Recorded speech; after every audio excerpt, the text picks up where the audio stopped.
Hello, good morning or good afternoon, whenever you're watching us. Thanks for joining us on our latest You Are My Boro with Scott Wilson, back safe from Swansea after what was a pretty perfect weekend for Boro, all things considered. It really was. Yeah, it made the trip worthwhile. Coming back wasn't so bad actually. Going down on the Friday after we did the pod on the Friday morning was a bit of a horror show with a bit of a smash on the A1 and M18 shut, and it was a bit of an adventure. But no, coming back was all right. But hey, the trip was worthwhile, wasn't it? For the 1,500 or so Boro fans who made it down. As you say, it was pretty much the perfect weekend, really. Another really good Boro display. Showed another side to their character a little bit, I thought, as well, in terms of coming from behind. And then obviously, with Sheffield United getting beat and the gap closing up again, it couldn't have been much better. It just seems like at the minute Boro are on this relentless roll, and even when they have the little setbacks like they had against West Brom, doesn't knock them off their stride at all. The two games since, they've just been absolutely straight back on it. So no, all things told, really good weekend. And so many times now, there's been so many games after a game where, you've asked Carrick what he said at half time, what it was that he changed, what it was that he did. And yet every time he kind of plays it down, doesn't he? There's just this real sense of calm, like you say, both in responding to defeats, but then also in responding to adversity in games, isn't there? Yeah, it was an interesting one in that respect, I thought, Saturday, because Boro started pretty well, in all fairness, and had been the better side, and then Swansea kind of score a goal from nothing. Maybe they stood off a little bit, Boro's defenders, to allow that first shot get in. But it's very, very lucky the way that it deflects to Pirro, who then puts it in. There's not an awful lot you can do about that. And then, to be fair, I did think for the 10 minutes or so after that, Swansea had their tails up and were probably the better side. And you were thinking, okay, this is interesting now. Where did Boro go here? And then by half-time, they'd steadied the ship. They were back playing their football. They were the better side probably in the last 10 minutes or so of the first half. And then, like you say, it would have been easy for them to come out and panic a bit at the start of the second half. Now, obviously, the timing of that first goal helped, but it felt like it was coming. And then from there, it was just really a question of how many Boro were going to score and how bad a day it was going to get for Swansea. They were that dominant in the second half. So, really impressive just in terms of, like you say, the kind of calmness and the willingness to believe in what they're doing, even when little things went against them. And before we talk about Sheffield United, inevitably, you wrote your match report on the fact that Boro have the Championship's top scorer, the runaway top scorer, Chuba Akpom, and yet if he didn't score another goal between now and the end of the season, Boro would probably cope just fine, which is remarkably telling in itself, isn't it? Yeah, I thought that was one of the most interesting things, kind of, reflected on the game, really, is that the Chuba Akpom story is absolutely incredible, and we could write about Chuba Akpom every day of the week. But I think sometimes you have to look away a little bit. Take Sunderland, for example, who we also cover. Sunderland, great result for them at the weekend, but there's absolutely no doubt that their season has been massively damaged by the fact that Ross Stewart has been missing for a big chunk of it, because he is, to a large extent, the be-all and end-all of their goal-scoring attack. You would think that if you've got a player who's 5 goals clear of everybody else in the Championship, that would be the case with Boro and Chuba Akpom, that the whole of Boro's attacking play would have to revolve around Akpom, that if he didn't turn up or he got injured or whatever, then there's big problems, because he is their attack. And that, I just don't think that's the case with Boro. That, it's not the case. Listen, Akpom's great and he's doing brilliantly. And yes, a lot of Boro's attacking does go through him. But it's not the case that everything goes through him. It's certainly not the case that every time Boro move forward, you're looking up and thinking, okay, where's Akpom? Because that's where the ball's going to have to end up. I think Archer's been really good. I thought he had a really good game at the weekend. It gives Boro something different running in behind. I see no reason why he's not going to continue to be a threat between now and the end of the season. Ramsey's been a revelation in these last 2 games. You obviously covered the Reading game, so this was the first time I really got a proper chance to watch him over 90 minutes. Thought he was really good. If both of them can't get anywhere near the Aston Villa team, then goodness me, they must have a better squad than their league position suggests, because Ramsey's just taken to it like a duck to water. He looks a real threat. We know that McGree's got a goal in him. we know that Force has got a goal in him if he comes on, or if he ends up back in the starting lineup. So, listen, Akpom is, he's clearly an important player. In an ideal scenario, he stays fit for the rest of the season and he stays on this incredible scoring run. But if for whatever reason that wasn't to happen, I certainly don't think that will be the end of Boro trying to get in the top two. I really don't. I think that one of their key strengths is the number of attacking threats you've got. And Carrick kind of alluded to that after the game. You'd expect him to, because he, he's very much the team and the squad and that ethic. But he was quite keen after the game, I think, to kind of get over the fact that, we can score goals in lots of different ways. You mentioned Ramsey there. I think it's showing why Boro were so keen to sign him, even though at the time he was unfit. He'd had his knee operation. And you look now, and Norwich must be kicking him. David Wagner must be thinking, to think I could have had a player like that. Because, I watched Norwich yesterday against Sunderland, and they're a decent team, but they've got Onel Hernandez, who couldn't get in the Boro team, playing on the wing. Yeah. What any team, on the evidence of what we've seen from Ramsey, he'd walk into any championship team, wouldn't he? I think so. Certainly on the evidence of Saturday's performance, without a shadow of a doubt. I mean, he's direct, he's fast, he's got a trick in him. But there's a real end product to it. There's a goal threat. Quite often with those younger players in that type of position, they'll have moments in games and you can see there's something there. But then, like you say, when you're flicking through your notes at the end of the game, it's like, well, okay, but what do they actually deliver in terms of goals, assists, forcing saves out the keeper? Ramsey's the complete opposite. I mean, he is, he wants to get in on that goal and get a shot away. And I thought that was very evident at the weekend. And yeah, he's just slipped into that Boro side really well, hasn't he? Really seamlessly. And it gives Carrick another option, because Force has done really well out in that wide right position. It doesn't necessarily look natural for that position for all that he's done well. There's times when he does look like a more of a centre forward playing out of position, if you like. And then it also gives you the chance to swap McGree around and potentially put him on the other flank to cut in. And I just think, it's definitely added something to what Boro have going forward. There's no doubt about that. And the other thing, I think, and I know we talked about the loan signings last week, the January loan signings, but if you think back to Boro's last promotion and the Gaston Ramirez signing in January and the galvanising effect, I know things went south with Gaston in the Premier League season, but he had a remarkable impact, didn't he, in the second half of that promotion-winning season. And you look at Cameron Archer and Aaron Ramsey this season, and we know obviously Archer spent time at Preston last year, and Ryan Lowe was desperate to get him back, wasn't he? And you can see why, because you look at Preston, without wanting to overstate it, you look at Preston in mid-table.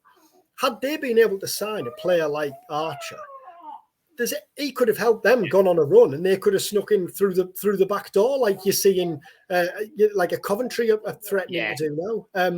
There's not many reaping the rewards, as they did in the last promotion season of those shrewd January signings. Yeah, definitely. And I mean, Archer, there's not many real natural number nines, if you like, in the Championship. Is there? There's a lot of players, and I mean, Sunderland have found this with bringing in Gelhardt from Leeds. They're having to play him as a number 9, but he's not really a number 9. Mowbray described him as a 9.5 last week. Yeah, which probably fits the bill. Now, Archer is good enough that he probably could play as a 10 if you wanted him to. But what he is he's direct. He wants to get in behind opposition defences, which Boro haven't really had. He wants to get on the shoulder of defenders. And again, I definitely think that that's helped Akpom in that, at least one of the centre halves has to be tied up with worrying what Archer's going to do in behind them. So then that inevitably creates that little pocket of space in front of them that Akpom's exploited superbly. So the two of them have dovetailed really well together. And it's obviously enabled Carrick as well to effectively solve the Moo problem, if it was ever going to be that, by just axing him from the squad entirely. And, what might have been an issue if he'd been in and around it, and kind of the only option from the bench, you're only one injury away from playing a player who you've kind of given up on. that's not an issue at all now, is it? And obviously, it was telling at the weekend that it was Sonny Finch on the bench coming on for the last couple of seconds, not Muniz, who wasn't even in the squad. So the Archer signings also enabled Carrick just to park that entirely, and it's not an issue anymore. And on the subject of who was and wasn't in the squad on Saturday, Isaiah Jones was missing, and there was no reason why. Basically, when you asked Michael Carrick, the only reason is because you didn't think you wanted to have him in the squad. So that tells you, kind of everything. I mean, where does Isaiah Jones go? I mean, you hear little bits of things about how well he's training or how well he's not training and everything that's going on in it. I mean, there's clearly something that Michael Carrick is not happy with. Part of that will be his performances on the pitch, but almost certainly part of that will be the way that he's training, the way that he's conducting himself, the way that he's carrying on. It's clearly not what Carrick wants from him. And so Isaiah Jones has got a big couple of months now, hasn't he? Because he either buckles down and tries to win things round and tries to turn things around, or you would imagine, all things being equal, that's probably the end of his Boro career come the summer, because I can't imagine why Michael Carrick would want to stick with him unless something fundamental changes for him to think, well, I need this guy back in my squad, because, he is a saleable asset. For everything that he did last season, there will be clubs who would want to sign Isaiah Jones. And if Michael Carrick's decided, nah, you're not for me, then you would imagine a partner of the ways is probably inevitable come the summer, unless, as I say, Jones buckles down and turns things around.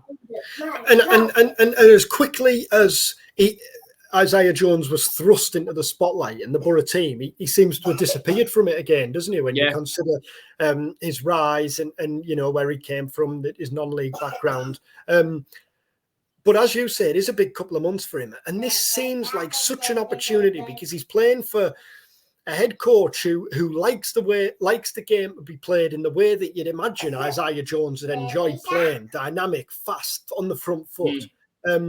And when you look at the end of last season, it's probably again testament to the job Carrick's done and the way Boro playing.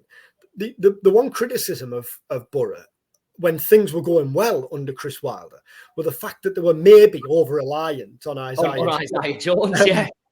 At that stage, the idea of Boro having to cope without him was frightening, wasn't it? And here we are, 7, 8, 9 months down the line or whatever, and he can't even get in the squad. It's a remarkable fall from grace, really. It is, and I mean, it's hard not to draw the parallels with Jed Spence, isn't it? And I know you're kind of doing it because they play in the same position, similar kind of players. Obviously, there was the argument about which one of them was Boro going to keep, which one are they going to get rid of. Well, come the end of the summer, they might, as I say, they might well have ended up getting rid of both of them, which, has to be, to a certain degree, an indictment on the two players, really, that like you say, there's a massive opportunity for them there. And for whatever reason, Isaiah Jones just isn't grasping that at the minute in the same way that Jed Spence didn't at Boro. So, listen, we don't know. We don't know what goes on behind the scenes, but Michael Carrick's clearly taking a judgment call there. He clearly, for whatever reason, doesn't fancy him. Now, different players at different stages of their careers, the penny drops sometimes, doesn't it? Maybe it'll happen for Isaiah at Boro. Maybe he'll need to get a move away and start afresh and build new relationships somewhere else. But there's clearly something pretty deep-rooted going wrong there at the minute that is making Michael Carrick decide, you know what? I don't even want him in the squad at the moment. Sheffield United then, inevitably. They lost at home to Luton at the weekend. And I don't think there's any getting away from the fact that this is a concerning... I don't think it's a slump yet, but it's definitely a blip if you're a Sheffield United fan. When Boro played there, when they went 1-0 up against Boro, in the live table at that stage, they were 13 points clear of Boro with a game in hand. Yeah. If Boro win on Tuesday night, Sheffield United go to Sunderland 1 point ahead. Yeah. That's no the fact that they're suffering with something, aren't they? And Boro are taking full advantage. Well, funnily enough, I was having shot back from Swansea on Saturday. I was at Newcastle yesterday covering them, and there was another journalist there who I was having a bit crack with before the game, who'd been at Bramall Lane on Saturday covering the Sheffield United game.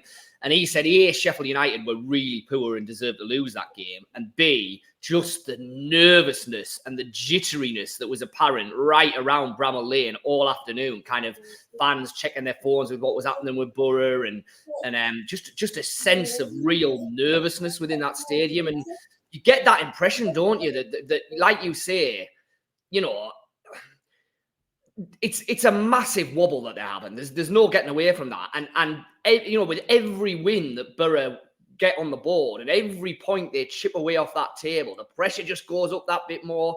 I mean, you know, Paul Heckingbottom presumably is going to be doing his press conference either today or tomorrow. He's going to be asked, are you worried about Boro? What about this gap? Is there a concern that you could only be 1 point? And, you know, and that does eventually have to seep in when you're not winning matches and doing the job yourself. So, you know, as Michael Carrick would say, Boro just have to keep that pressure on. They just have to keep winning, keep the pressure on. And at the minute, if you were a betting man, and given that I'm disappearing off to Cheltenham for a couple of days, I am a betting man. I'd have Boro as pretty much favourites to finish second at the minute, to be perfectly honest. Even though they're this 4 points behind, they're the team with momentum. You know, and clearly what they have to do now is win this game on Tuesday and then really pile the pressure on, because whereas Sunderland prior to the weekend, you were thinking, well, maybe Sunderland have run their race and maybe Sheffield United are going to go there and win relatively comfortably. All of a sudden, after that Sunderland performance and result yesterday, Wednesday night looks a really tricky game for Sheffield United. So yeah, it's all on, and Boro, you know, Boro are making a really good fist of this, aren't they? It's funny when you say that about Boro being favourites, because I thought that at the weekend for the first time. I looked at the table after Saturday and I thought there's no debate now. You know, only a couple of weeks ago we were debating, are Boro in the race for second place? There's no debate about that. And for the first time, I thought, I think there's a case to be made for Boro now being favourites. And I think the thing is that I think we're going to have my 3-year-old joining us. Oh, here we go. Here's the latest. I think the thing is, Paul Heckingbottom for 2 minutes says, Paul Heckingbottom for weeks has been saying that Boro are fortunate to be, Sheffield United are fortunate to be 4 points clear, 7 points clear, that are taking that at the start of the season. Whereas I think suddenly there's a shift there where they have to realise, you know, we are now in a race that it's in a real battle for it. And they have an FA Cup game at the weekend. So even if they win at Sunderland, if Boro win their 2 games this week, they're going into the international break 1 point ahead. And I think their first game after the break is then Norwich. So I agree with you. I think if you look at the next couple of weeks and how it could play out, I think Boro are likely to be in second place in 3 weeks' time. I even think there was the first little chink of Michael Carrick even edging towards it at the weekend. He got asked the inevitable, you know, the gap's down to 4, top 2, etc., by some of the national journalists who were there. And I was fully expecting it to be, I don't look at the league table. He seems to have shifted now to, well, obviously, I'm not stupid. I'm aware of the league table. I know it's there, but we can't get fixated on it. Now, that for me is just the first little bit. I think at some stage in the next month, Michael Carrick might switch to a right. Let's have this. Come on, we're right in this now. Let's get the whole of the club, the whole of the town, everybody behind it. We can do this. I think he's wanting to wait at the minute because there's still 10 games left. So I think he's not quite there yet. But I think we're starting to see an edge towards it. I think if there is a point where Boro were to overtake Sheffield United, then I think this, I don't care about the league table, might well shift to right, let's get everybody behind this and let's make this happen. And there has to be that, you know, I think back to the Leicester title winning season. And every week, Ranieri was asked, weren't you, are you in a title race? No, we want 40 points to stay up. And then it became, we want enough points for the top 4. But at some stage, inevitably, especially if it keeps going as it is now, inevitably that has to change to, we're right in it now, and every game's a cup final, and we want to build that sense of occasion and get the whole town behind us like they already are. But I completely agree with you. So. It's going to have to be five or six games. I think he's right that we're too far out at the minute. You can't really sustain that narrative. But once it gets to 4 or 5, I think you probably see that shift. Just quickly then, before we wrap up, the week ahead, given everything we've talked about there, I don't think it's overplaying it to say it's the biggest week of the season for Boro and at the top end of the Championship, given how it could look.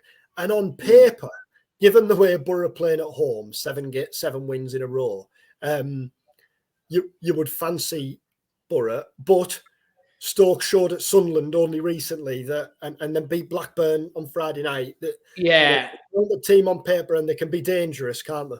I think, they're showing signs of life, aren't they? When Alex Neil went there, obviously from Sunderland to start the season, you kind of thought, okay, well, he must have kind of indications that this is going to work at Stoke. They're going to have a right go at this. It hasn't really happened, let's be brutally honest. But in the last month or so, there's definitely signs of life. And I mean, you covered that Sunderland game, didn't you? And I just had a look down that Stoke team sheet, and you look at it and you think, well, there's a lot of attacking threats there if they do click, and they are showing signs. So I think it's a dangerous game for Boro. I think Stoke are certainly a better side and in better form than either Reading or Swansea. So I think it's more of a test for Boro, but on home soil, with the wind in their sails, with a fully fit squad to choose from. Dale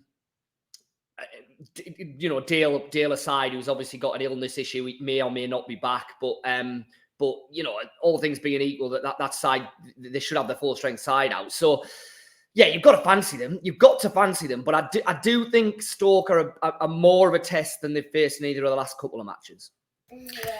Well, we'll hope that come the end of the week, we're talking about the gap being down to 1 point. It might be by the time we let's hope so.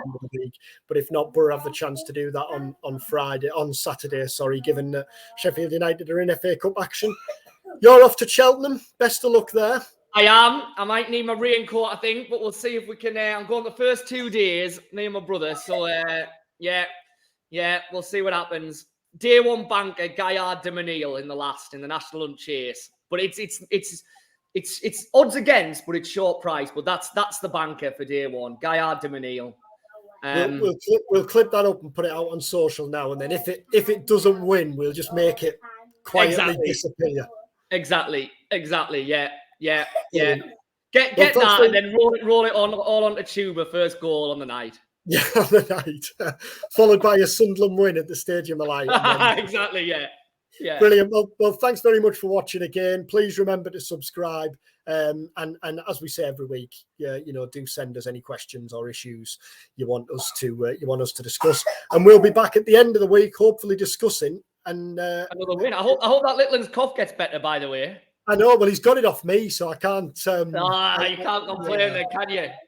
I know. I didn't want to say when I've been putting it on mute here, I haven't been talking to myself. I have actually been talking to him just off the screen. He's currently got an astronaut outfit on and he's holding an half-eaten plum. So it would have been quite the sight if he'd shuffled round. I know what you're doing the rest of the day.